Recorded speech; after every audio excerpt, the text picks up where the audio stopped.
Recent remarks by a local leader in central Kenya have prompted me to reflect on a worrying trend. The apparent barter trade involving the exchange of public sector jobs for political loyalty. Murang'a women representative Betty Njeri Maina made headlines after speaking in central Kenya following a visit to State House.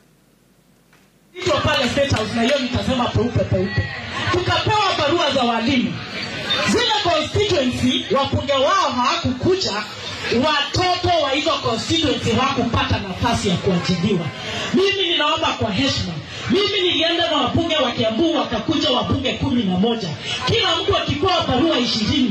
Wapunge wao wote walienda na barua 220.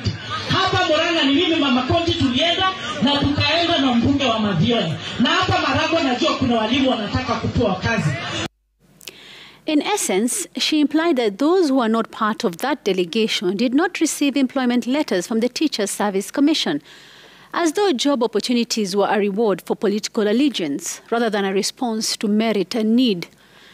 This completely ignores the fact that school children across the country are waiting for teachers, not political alliances. This has confirmed what has long been suspected, the exchange of political favors for loyalty. As the President speaks of 76,000 teachers employed, maybe it is time we audited the process of recruiting.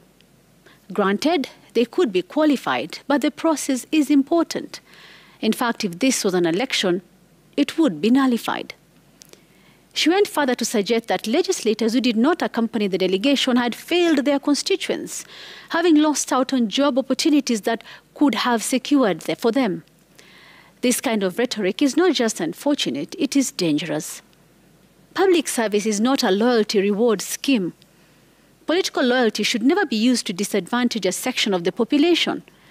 It goes against the very essence of democracy and equal representation. Every Kenyan, regardless of who they voted for or which leader they support, has a right to equal opportunity and access to government services.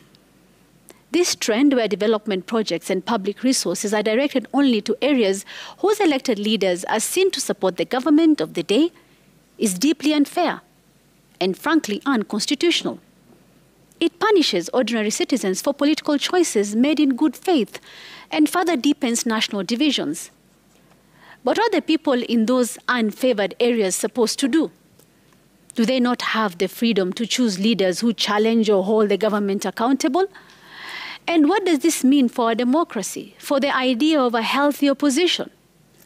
If legislators are being forced to sing the government's tune just to receive development in their constituencies, then we are not practicing democracy.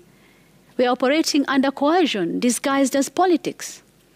The opposition becomes ineffective, dissent is stifled, and citizens are forced to weigh survival over principle.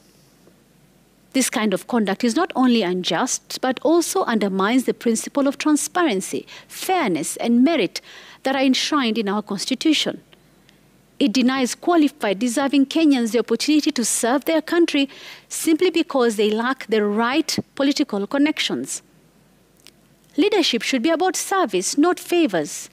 Jobs should be given based on competence, not allegiance. Development should be guided by need and not loyalty. And that is my memo tonight.